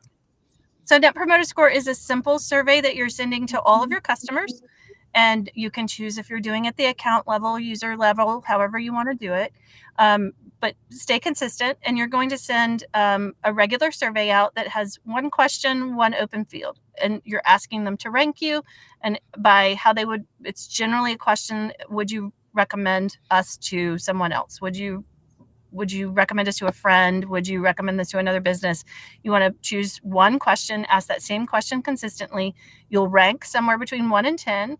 Your promoters are anybody 8, 9, 10. And then you will have an open field text. And there is gold in that open field text. And that's some of that unstructured data that you have. And that helps you a lot as well. But just building a process around someone sending out NPS, someone collecting the net promoters, and someone activating the net promoters. I think so many people measure them, but they don't activate them. And you need to really have a system to activate them. So the key takeaway from this whole conversation is we really need to understand our client base. There are lots of ways to go about that process, but not understanding them and just making assumptions is a really hard way to build and grow your business. Okay. We are now going to jump into our next and final topic. We're going to start talking about creating a list. Creating a list and targeting your market. So, Bryn, we're going to get back to some of that LinkedIn stuff we were talking about. So if you want to join us for that conversation, join us on this next podcast. You guys ready? Okay. Hi, I'm Liz Hyman, and this is the Sales SOS Podcast. And I'm here today with your Sales SOS crew, Bryn Tillman, Daryl Prell, Mike Simmons, John Way, and Renee Bigelow. And they are here to answer your toughest sales questions. We are going to be talking now. We've been talking about target market for the last couple of podcasts. And now we want to talk about it. Once we've identified our target market, we've identified our ideal customer, and we're supposed to now start selling and marketing to it. One of the big questions that I hear all the time is, one, how do I create the list of who I want to target and market to? How do I find that list? How do I create that list? And then the second thing is, how do I reach them? How do I do this? Do I do, a massive cold calling campaign? Is that the only way we can do this? Or are there other ways? Is it all just cold emailing? Like, what are some things we should be thinking about? So that's our topic for the next 30 minutes. And I'm going to open up the floor with, let's start with, if I know who my target market is, I know who my ideal customers, how do I create a list?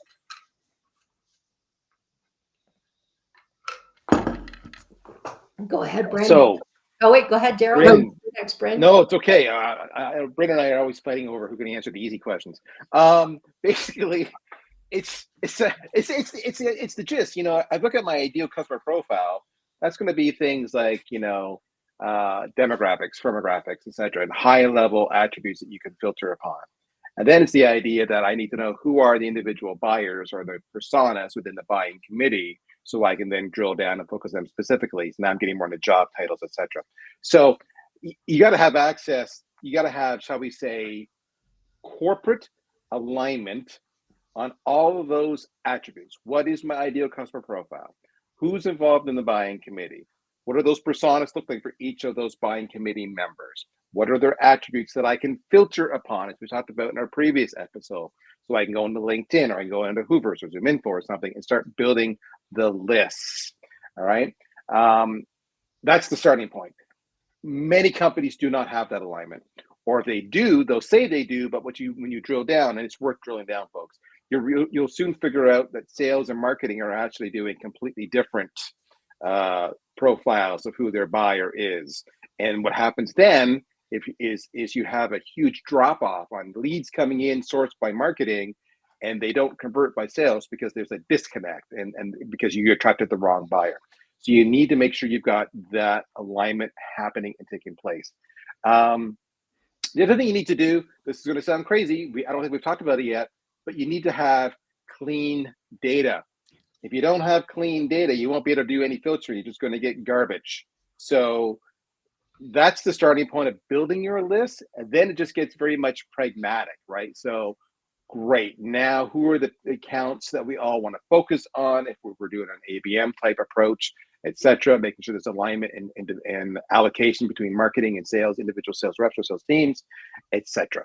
But that's the starting point. Bryn, what did I miss?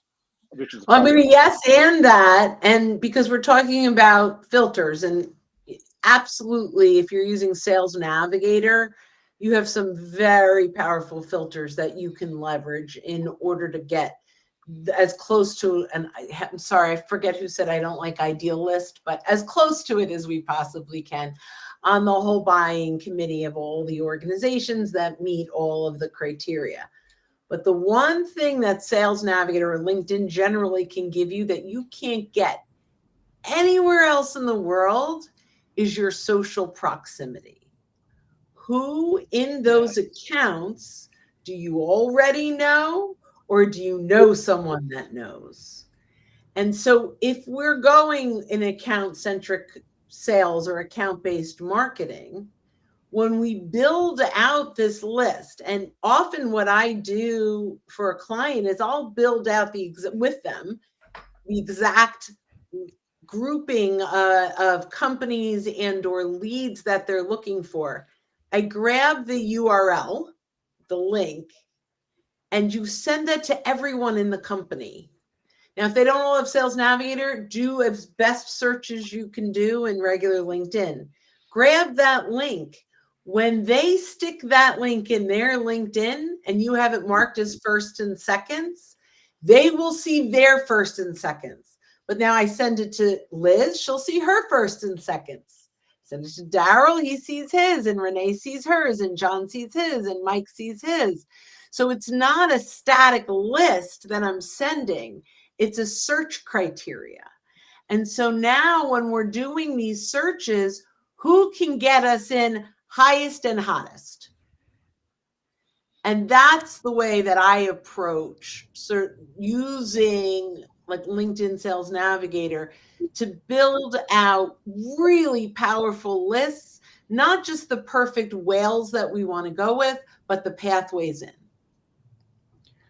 This is one of those areas where it's critical to get that word that we talked about a couple of times so far today, that alignment on what's most important to us. Like, what are these criteria that people are or are not, or fall within, as an example? Because you can set up these statements, these searches, these filters inside Sales Navigator or other tools to exclude people who don't fit in that ideal customer profile or ideal client profile or ideal person that you want to talk with.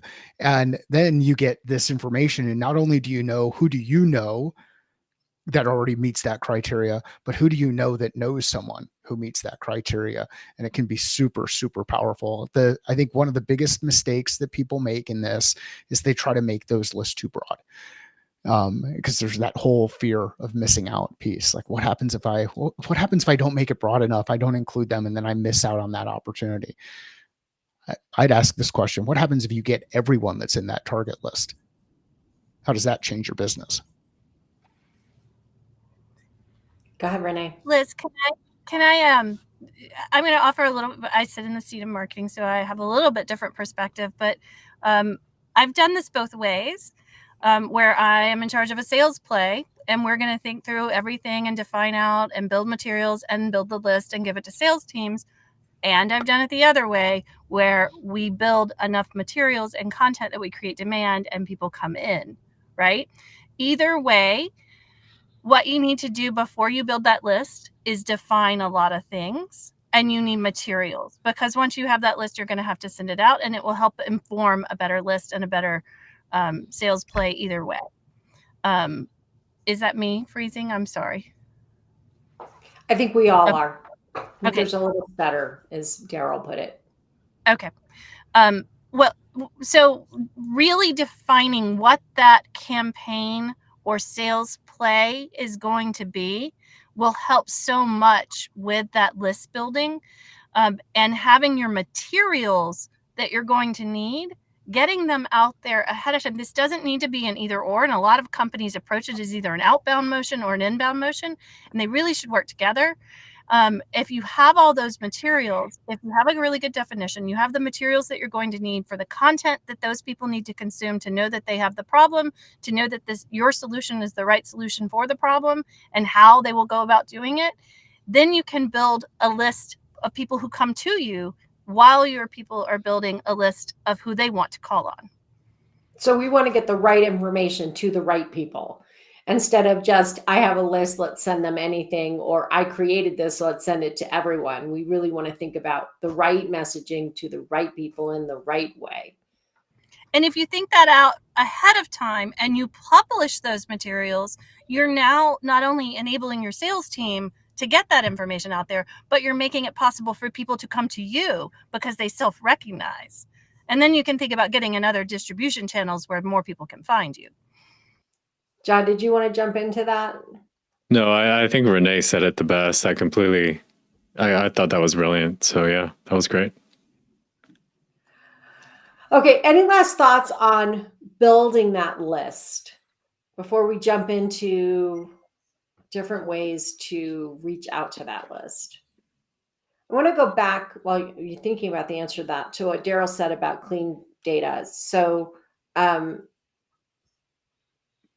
we used to say many, many years ago that in a year, a third of your data was already out of date if you had a list.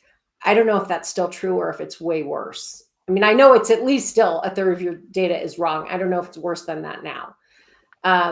So when we talk about having a list, it is never a static list, right? So the great thing about using a tool like Zoom Info or Navigator is that that information is constantly being updated.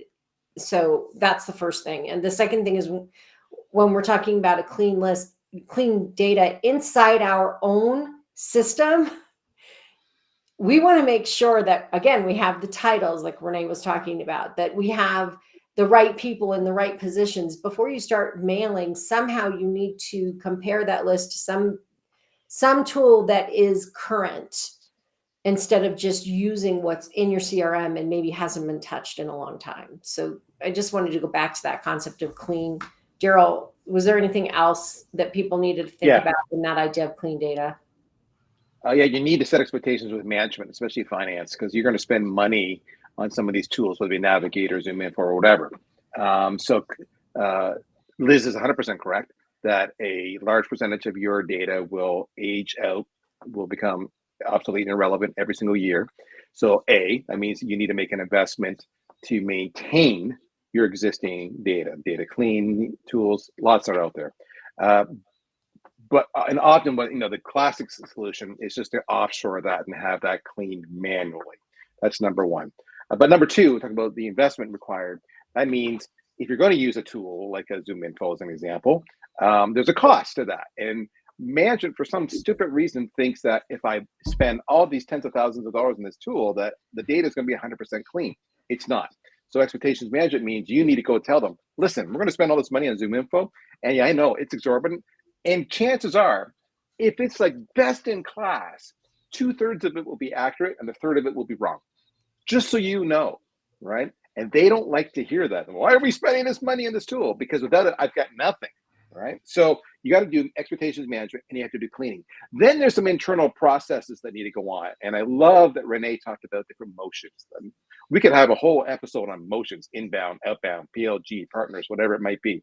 But the idea that both sales and marketing need to have processes defined to clean data. So if marketing's doing email blasts, for example, and we get bounce backs, those bounce backs aren't something to be ignored. Those bounce backs are your lists that you need to then go and clean.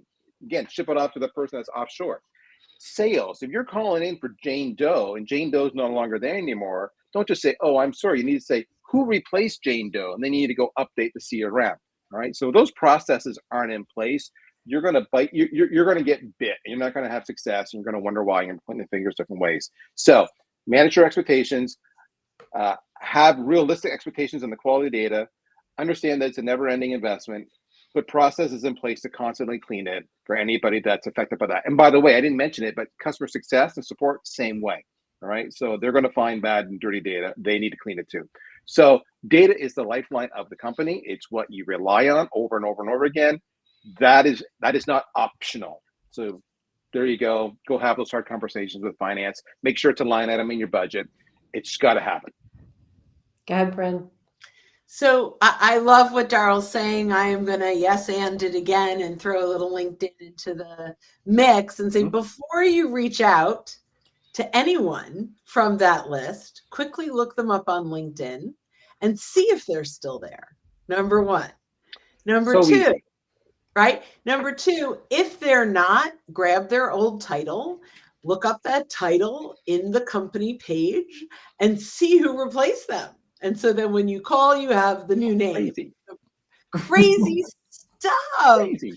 Right? Now, what's amazing in so many different ways is Sales Navigator will connect with Salesforce, Microsoft Dynamics, and HubSpot fully if you have a team of 10 or more.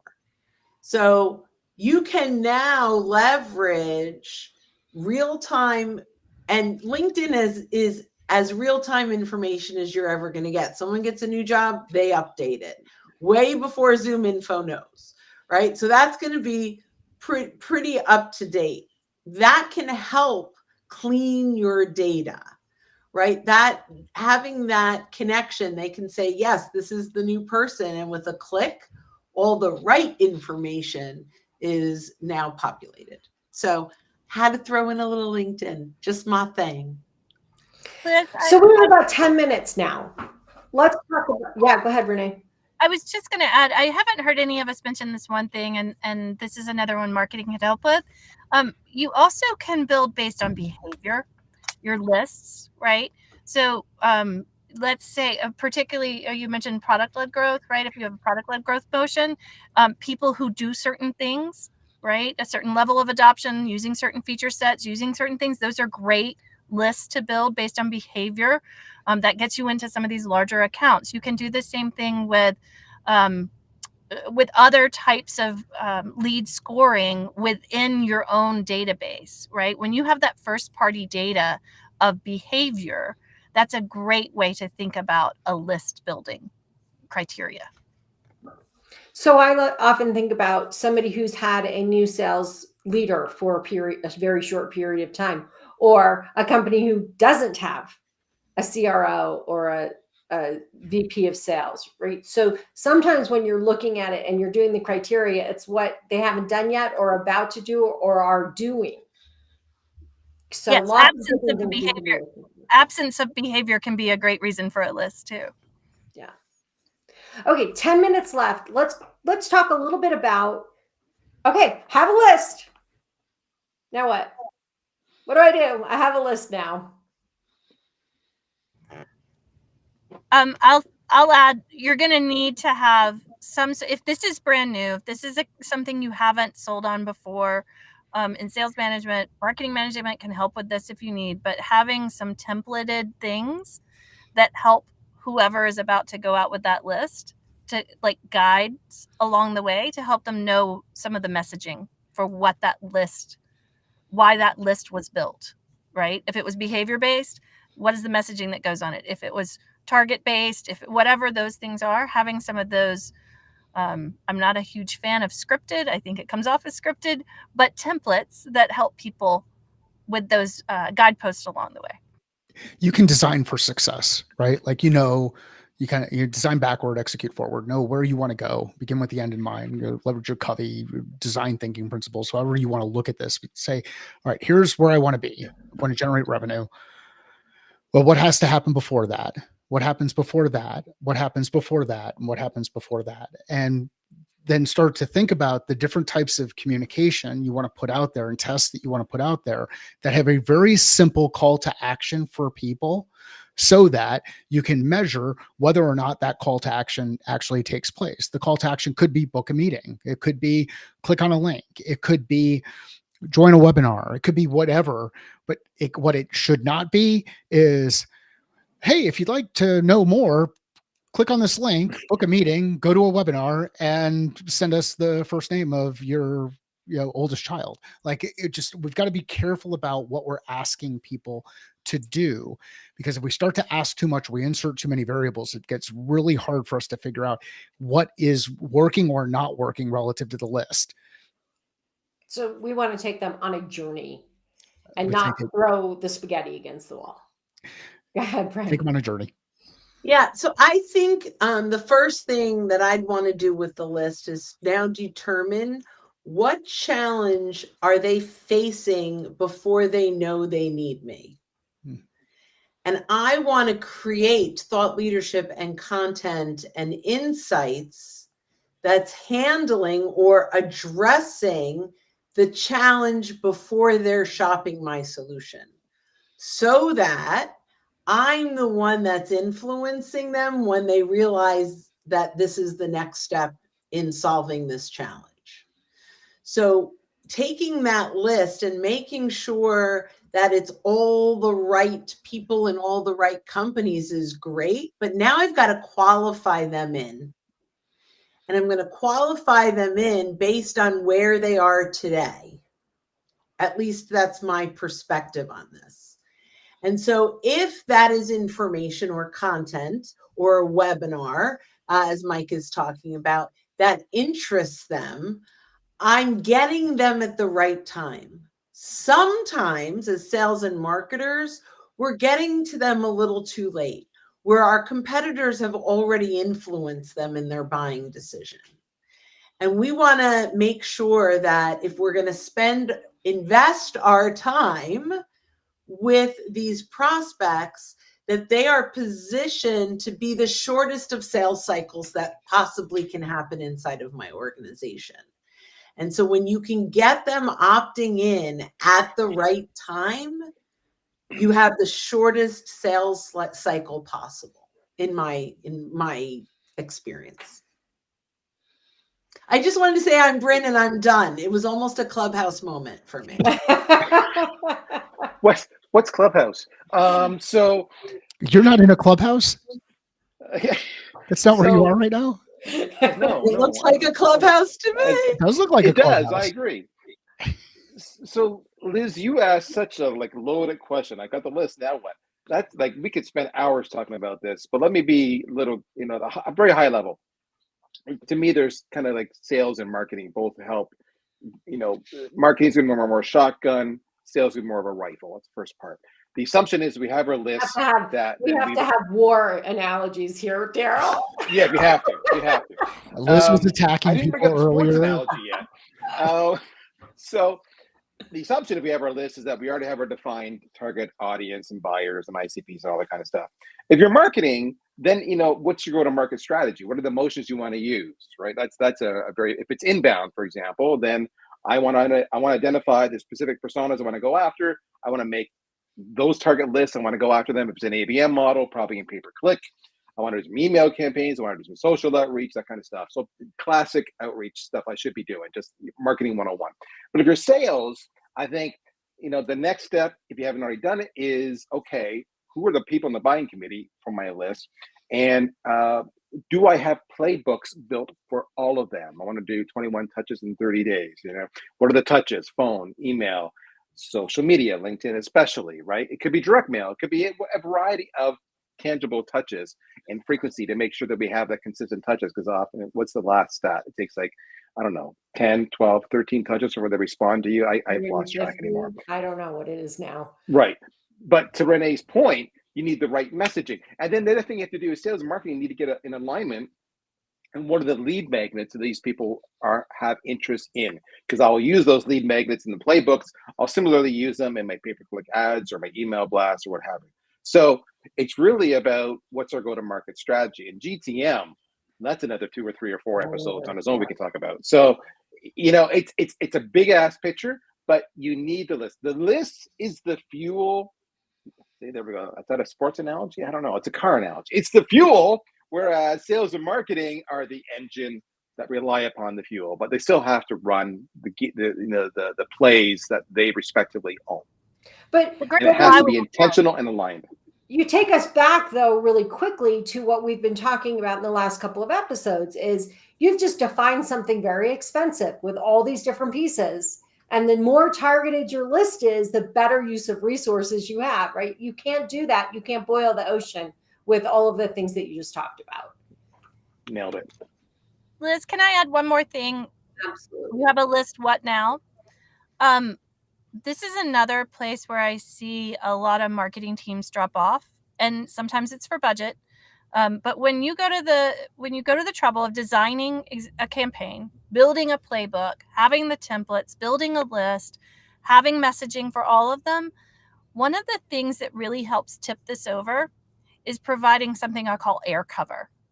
And if your sales team is going to be calling on people, and your marketing team is running campaigns that has the same messaging to that target audience, so you can take that same target audience and build ad targets, right?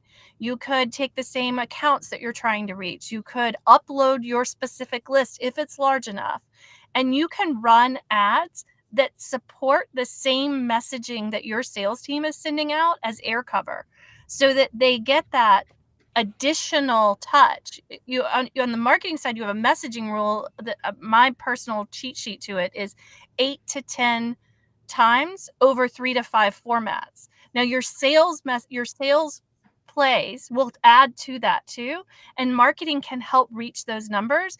And it's sort of it's going to build on something called repetition priming, so that your sales team has a better shot of success. And that repetition priming is just psychology. The more you see something, the more you recognize it, the more you're willing to take action on it, essentially. And that repetition priming, that air cover of ad campaigns or other marketing campaigns on top of the sales efforts to the same people, has tremendous value.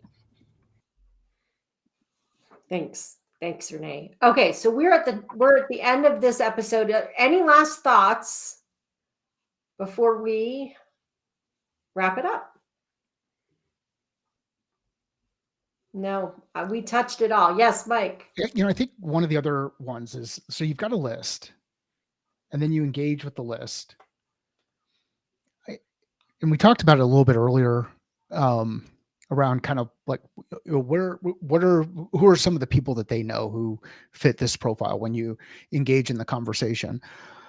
Another question you might want to ask when you engage with the list, or you start doing research on the list, start to either ask them directly, where did they go when they're looking for information? What events do they participate in? Or look at, when you do the research on the list, what events are they promoting on their LinkedIn page? Where are they saying that they're going to? I know the first time I got to meet Daryl in person was at B2BMX when he was out here in Scottsdale one year. And that, although I'm not the ideal customer for a B2BMX event, I absolutely want to go hang out in the lobby of that hotel when that event's happening, because my ideal customers are congregating there. And it's not worth it for me to invest in that kind of an event to have a booth or to have a badge or work around, but there's an opportunity to hang out where people congregate, where people eat, drink, sleep. This is where you can create a very interesting and targeted approach to hunting. And I am not going to pull out rifles or shotguns or any of those other things, but we can go in there and we can start to figure out, okay, where are all these people going and how do we build from there? Yes, I did just want you to buy me drinks, Daryl. So thank you. Yes, I just shared some of the, so there's a chat going on in the background, and every once in a while, Daryl will drop things in there periodically, and I just outed him. So there you go. You're welcome, Daryl. So to wrap it up, I think, getting the list, coming up with a plan, that's the key. Get the list, get the right list, get a clean list, and then make a plan and execute it. But I think one of the things that Mike is leaving us with is, let's get creative. Just to put in context, you're marketing me. I got 4,000 emails last month.